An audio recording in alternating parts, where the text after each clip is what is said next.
आपण शिकणार आहोत की आज भवरा कसा बांधायचा। पहिले एका दोरीला असं करायचं आणि जे इथं हे असते ना त्याच्यात असं टाकायचं आणि मग याचे खाली जे खिळं असते त्याला असं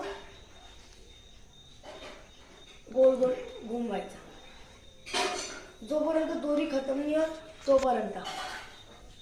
आणि जो मागचा जो ह्या भाग राहते ते आपल्याला गाठ बनायचे आणि जे आपलं हे असते ना करंगडी ते असं लावून हे बोट असते ना हे इथं लावायचं आणि मग हे असं फेकायचं।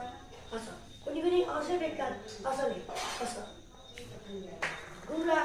आणि मग कोणी गंतीला करते हे असं बांधते, असे बांधायला येत नाही, हे असं बांधायचं